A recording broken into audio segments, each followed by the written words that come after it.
So for me, I've just finished my latest season of therapy, and it was really, really good. I think it was probably the first time I'd gone into therapy and not been in a crisis point and gone, actually, okay, I'm surviving, but there are certain things that I'm struggling with, and I'd really like help with that. And to be able to go into that in a bit more of a balanced state, I think was really valuable.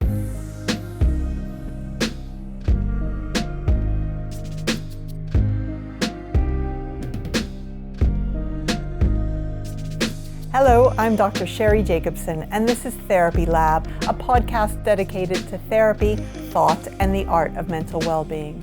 In this episode, we are joined by mental health campaigner, blogger, and podcaster Mike Douglas to talk about his life and work.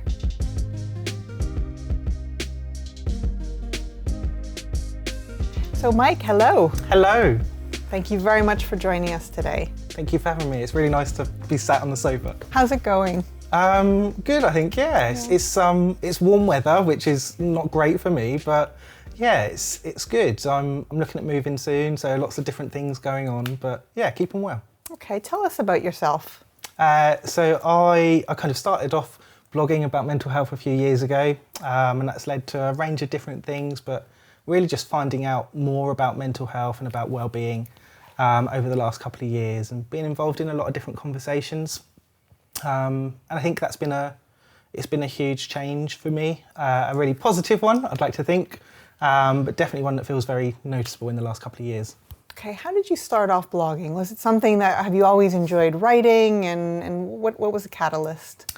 So for me, it was probably a few years ago. I went to Australia for a year, so it was kind of a way just to keep in contact with family and friends without contacting each person individually. So it was a nice way kind of into that. When I came back, I kind of started again, but wasn't really sure what I was writing about or what the purpose was.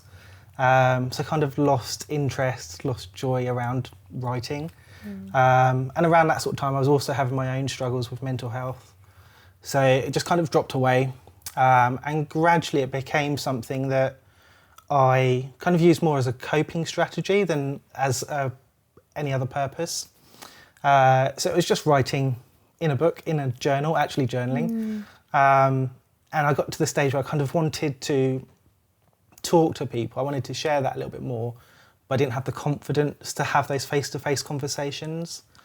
So for me, having an online blog was just a way to know I'm telling someone, but I don't have to kind of actively be part of that conversation. I don't have to sit there face-to-face with someone and kind of worry about what their reaction's going to be.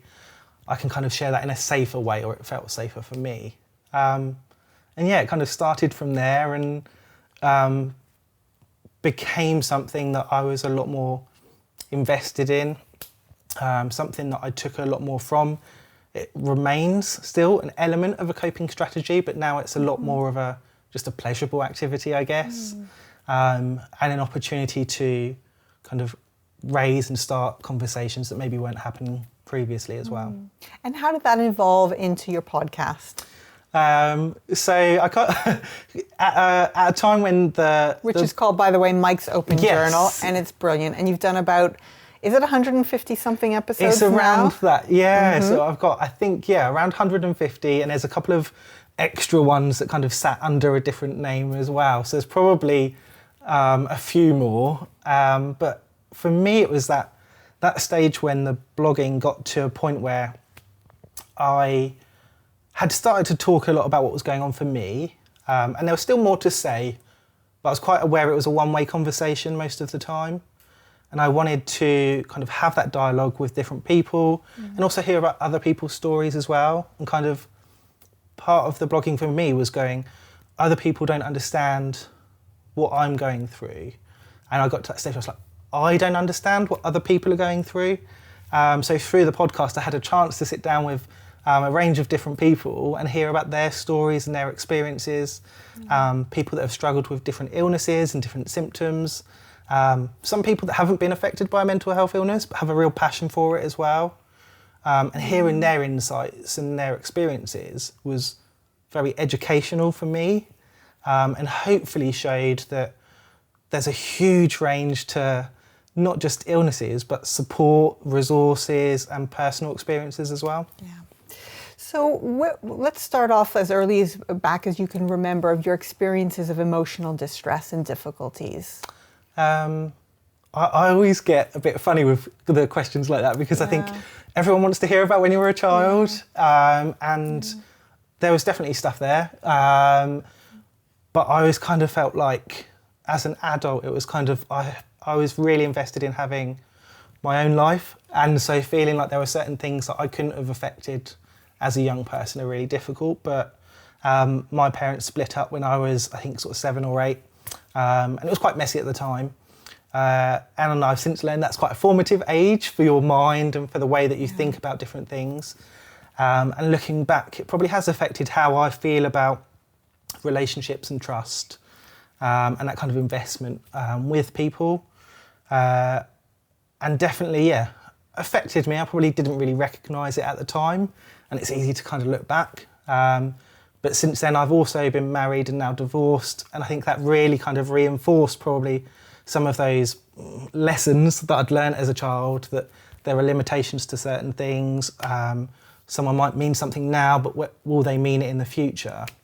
And it's a really difficult way to kind of get around. And I think since then, having to relearn some kind of way to, I guess, function with other people has been really, really valuable, and kind of fits into that idea of actually how useful conversations and therapy and things like that have been for me, in a way that they would have been useful before, but because it wasn't something we really spoke about, it's fell back until there's kind of that crisis point.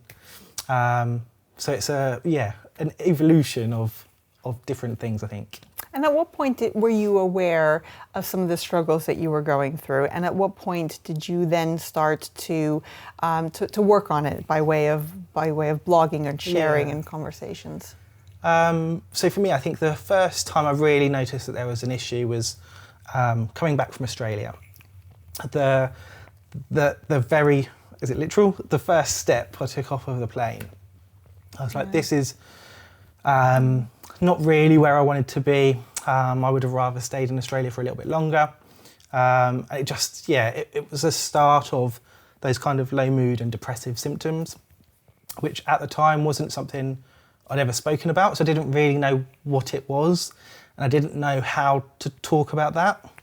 That escalated over a couple of months, and at the same time I'd sort of then led into a bit of a relationship breakdown. So there's a few different things going on that were quite big things when I look back, but at the time, again, kind of being, maybe it's the fact I'm a male, I don't know, but it was very much, just kind of carry on. Don't worry or don't talk about that, just carry on and something will happen and you'll be okay.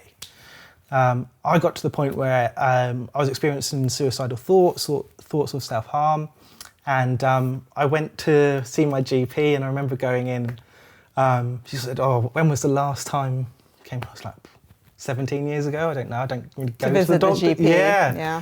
And she was like, okay. So you obviously recognise this is quite a serious thing, because otherwise you wouldn't have come. And I think that kind of first conversation was a real eye-opener for me. That recognition, that kind of self-recognition of actually, no, you do need help, was a really big thing. And at that time, I had a couple of days afterwards where I felt amazing, because I was just like, you started to talk about it. And that kind of led to a little bit of a delay in terms of taking up the treatment and some of the support, because I thought, actually, no, I'm okay. I just needed to have that one conversation. And then over a period of time, I sort of dropped back down again, and then needed to kind of re-engage with the treatment. And what was that treatment? What did the treatment involve? So for me, I was offered therapy, but I was told that would be a wait of probably 4 to 5 months. And at that time, I'd kind of thought, okay, I want support. I'm not sure how useful that's going to be in that period of time. But yeah, okay, stick me on a waiting list and I'll cross my fingers I'm okay until then. They also offered me medication, which at the time I really didn't want to take. But I knew that apart from that, I've got a 4 to 5 month wait. So I was like, okay, I'll take the medication. Got home, put it in the cupboard, and I was like, right, okay, it's there if I need it. Takes a couple of weeks to take effect, so I've got to be mindful, but it's there if I need it. So it's not this big sort of 4 or 5 month wait. Actually, it's a 1 or 2 week wait as soon as I start taking this. And that was really difficult because then I started to self-analyse every day because I was very aware that as soon as I've made a decision, I need this little bit of extra support. It's still going to be 2 weeks until anything happens. And that was probably a couple of months. And it's just, that was very tiring because of that self-analysis that's constantly going on. And that led to, I don't know what year that was. At New Year, I had kind of a major episode of, I don't know what, but I had a couple of small seizures and I just was very descriptive about certain types of self-harm and just had very manic, probably 12 to 24 hours. After that, I was like, okay, I need that medication now. So started taking that, and over a period of time, the medication really helped kind of balance my mood. And that allowed me to kind of stay well up until the therapy started. I've had 2 different types of group therapy. I love how you call them seasons of therapy. Yeah, Tell us about your seasons. It's really interesting. So it's that different kind of side of how it feels. I guess because the first time it's very educational. I've never had these conversations before, never known about these tools, probably have never really heard of any type of support other than Samaritans. Mm-hmm. So being introduced to all of this, all of this stuff that's available was really interesting. But a lot of it I was finding parts of this aren't for me, or this particular conversation topic isn't something I'm struggling with. And so it's quite easy to get a little bit misled by, actually it's not as bad as I thought it was because this doesn't affect me, when actually this is an introduction to a whole new area. So that kind of first season of having, I think it was over the phone and group therapy, was really useful. For me, that first group session of, actually, there are other people, and being in a room with people that are affected by different illnesses, although we had kind of similar things going on, and hearing their stories kind of connected with me in a way that still now, with the education that I have had and that experience, when I see certain stats, it still doesn't resonate as much as just sitting in a room with those people. Where it humanises it. Yeah, and go, this is Dave or Sue, and hearing them and their stories was so much more of a connection. And I think that's probably led into things like the podcast of why I find that more of an experience that's worth sharing as well. And the other seasons of, again, like different, another group session, and I think I had 2 one-to-ones as well now. I have found that for me, it took time for those discussions and the resources that are introduced to really work out what was useful for me. And I think that's hard. Having spoken to other people, sometimes you want that instant fix, and I felt that too, and you think, okay, I'm going to get that, I'm going to go to this 6-week course, and okay, it's only 6 weeks, but at the end of it, hopefully, and definitely, I've said before, like for me, at the end of those 6 weeks, I kind of felt like I hadn't really learned anything. And then 6 months later, I was like, actually, a couple of those tools were really useful, or that way that someone spoke about something really now resonates with me. And it just took a period of time, especially when it's the first time you're talking about something. It's hard to take all of that in and to really soak it up and work out, okay, this stuff that we're talking about often in a very general sense, how is that useful for me? How does that connect with me and my situation? And I think sometimes that's a difficult thing when people look at therapy, is that there's that desire for this instant change. I'm going to go to my session at 1 o'clock and by 2 o'clock I'll be okay. You might, but it's more likely that it's going to take a period of time. And what's your view on therapy for you now and going forward? So for me, I've just finished my latest season of therapy, and it was really, really good. I think it was probably the first time I'd gone into therapy and not been in a crisis point and gone, actually, okay, I'm surviving, but there are certain things that I'm struggling with, and I'd really like help with that. And to be able to go into that in a bit more of a balanced state, I think was really valuable. The conversations we had were, for me, much more thought-provoking, and I think will be much more useful in the long term. And often we'd kind of sit down, and at the end she was like, oh, you've drifted quite a long way from what our topic was, and we've talked about a lot of theoretical stuff. And I'm like, okay, I do need you to tie me down to some things and put in practical things. But that kind of, I guess, like the theoretical thinking helped give me the sense of purpose or investment in whatever the practical task was.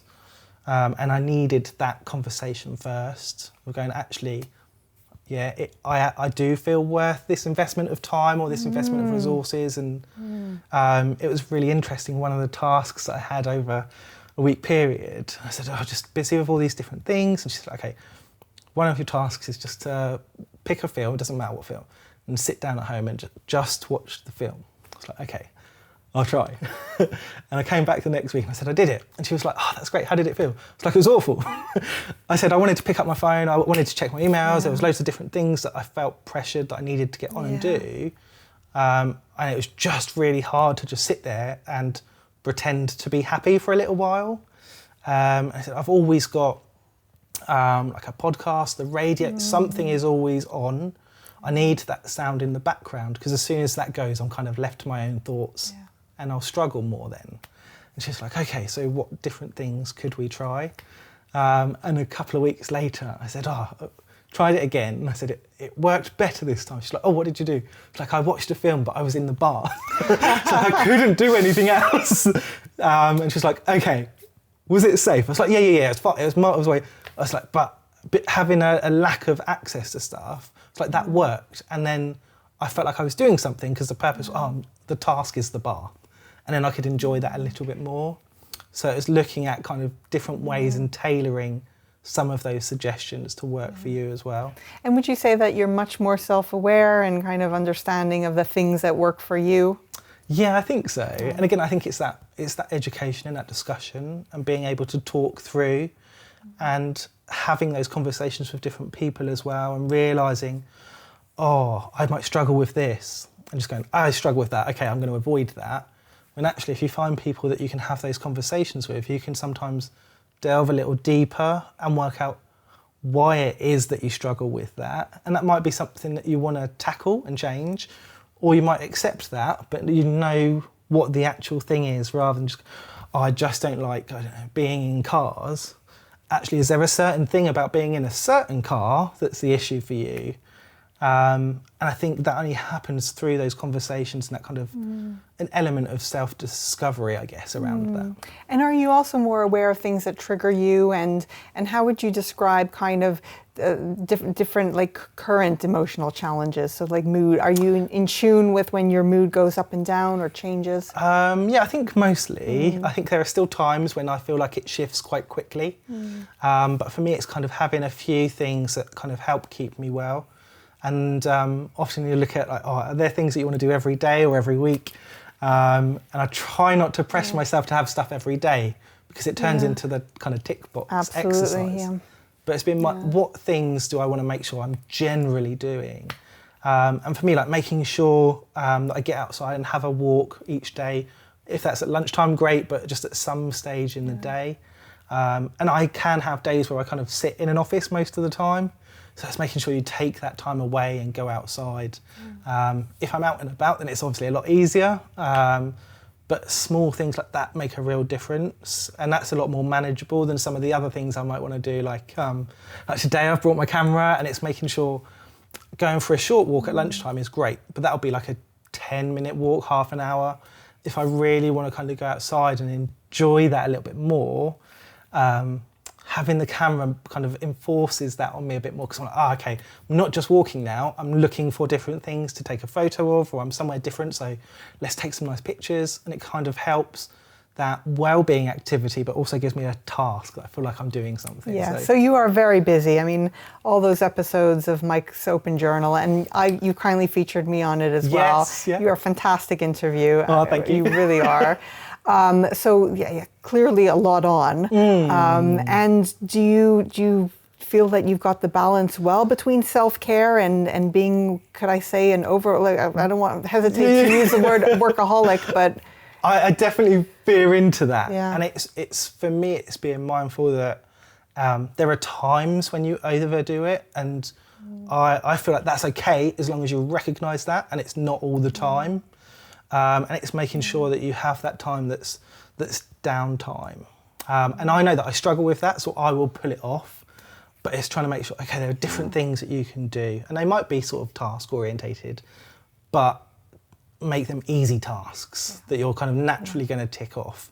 And for me, it's about managing that time as well, and going, okay, certain things I want to do, but let's kind of keep it to a certain day of the week or something like that. So I've gradually trying to get to sort of scheduling in evenings of activity and going, okay, this day or this evening is going to be completely free. There's nothing is going here, and that's going to be some sort of downtime. Now, you're a big advocate of education and conversation. Where do you think are the better forums for that overall? Are they workshops? Are they one-to-one therapy or group? Is it online? Can people get enough information from others talking about it on social media? All of them. That's a good answer also. I think it's different things for different people, and it's also realising maybe the support that you already have but haven't necessarily recognised.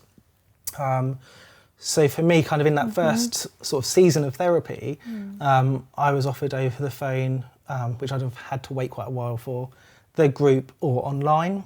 And I was like, I already have conversations with different people online. I feel like I get that bit of kind of instant connection. I kind of already have that. I'm aware of a few different websites. I don't really feel like I'm going to gain anything from that. But the group, that sounds really different. That sounds interesting. I'd get to meet people and hear different things. So that was for me at the time.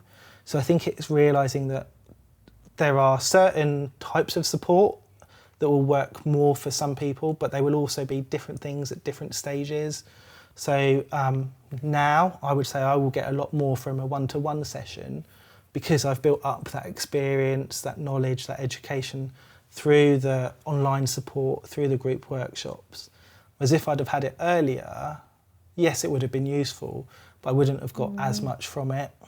So for me, I really encourage people to not dismiss group therapy, because I think often you think, I'm only doing this because I'm waiting to see someone. Group therapy can be really, really useful, particularly as a kind of an introduction to support, and helping you to become more aware of, okay, what things have you already got down, what things are you ace with, and what things maybe do you need a bit more support. So then when you've got that one-to-one time, that can be really focused on you. You've already been introduced to certain tools or resources, and you can talk about them in an educated way with that person and focusing on what you're experiencing. Okay, so you're a believer in tailoring it to your own needs. Yes. Sounds a bit also like experimenting, trying different things, being open to it, and I think so, yeah. I've had a few conversations with people where we talk about the resources that are available online, and different apps and things like that, and really recognising the role that our devices play in terms of our well-being. Tell us a little bit about your relationship with devices. They're always there. But I like this side that we're promoting mental health apps, that we're promoting counselling that's available kind of instantly to you. That's great. But it's also encouraging some of the resources that aren't strictly speaking mental health apps. There are a number of different ones that involve kind of walking or moving around.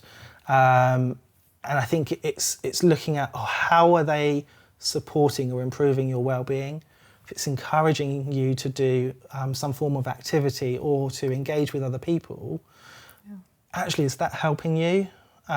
Is that supporting your well-being? It doesn't have to be a kind of a strictly speaking a mental health app to help you in that way. And I think it's also, maybe more historically, we look at like dog walkers. Actually, how much does that support you in terms of the connection with your animal companion, That's right. with other dog walkers, with being outside, probably, hopefully, the green spaces that you're walking around. That's not a mental health activity. That's just something you're doing as a pet owner. But that is supporting your well-being, and sometimes it's a recognition of the things that we're already doing, or the things that other people are doing that we might want to incorporate into our lives as well. And I think we are having those conversations, we are aware of those, but not necessarily the impact that they can have. That's right, and not only talking therapies, but art therapies and music therapies, the time in nature. There's so many varieties of gaining therapeutic benefit. Yeah, I mean, obviously the stuff recently around forest bathing and things like that is something I've done a few times, but I've not really known what I'm just mooching around in a forest. But it's actually recognising that's really positive. It's away from other things. It's an opportunity to think or to have conversations with people that are real conversations that kind of go past that, like, how was your last week? Actually, what do you think about this? Or I'm kind of experiencing this at the moment. Can we just talk about that? And having those conversations make a real difference, and it's providing a space for those. And I think often we talk about if you want to be there for a friend or a partner, having those, like, where's an appropriate space and things like that, and sitting down, and that's great. But it's realising that actually if it's the first time you're talking about something, if you're face to face with someone, you are potentially less likely to go, oh, I struggle with. Whereas actually things like walking, being outside, you're usually shoulder to shoulder, and it breaks that eye contact long enough for you to introduce a new topic and something potentially you haven't spoken about before. So it's a really nice way into, I think, certain conversations as well. Great. For anyone listening and they are struggling with low mood, depression, where do they start if they've not accessed help before? I think for me it's trying and looking again at different resources. So there's lots of information available on the Mind website around a range of different mental health illnesses. If they're a young person, I think there's some great resources on Childline as well. I've always thought of it as a kind of a certain area of support, but actually they seem to be growing hugely. But also really pushing that Samaritans isn't just kind of a crisis hotline. While they are great in a crisis, it's not just about that if at any stage someone's struggling, there's some great resources that are available there as well. And I think more people are getting involved with different campaigns and talking about local resources and support as well, which is really important, because if you do want to actually be face to face with someone and engage in that conversation, knowing what's available to you locally is really important. And where can people access your podcast? A range of different places now, so iTunes, SoundCloud, Spotify, similar places. Does to the it go by podcast. MOJO or Mike's Open Journal? What do we type in? I think you can type in either, but Mike's Open Journal will definitely bring it up. But yeah, I think it always appears in the icons as MOJO now. It's a lot shorter, so people can kind of recognise it as that. Very good. Well, it's a super podcast. Lots of interesting guests featured on it. And can I ask before we part ways, what are you going to be doing for yourself to look after your well-being for the rest of the day? Oh well, as I said, I've brought my camera, so the plan is to take a long walk back and take a few pictures on the way back and just kind of enjoy being outside a little while. It's really, really nice weather at the moment, although I'll be jumping in and out of the shade. But yeah, it's really nice, and it's making kind of taking advantage of the good weather we're having at the moment.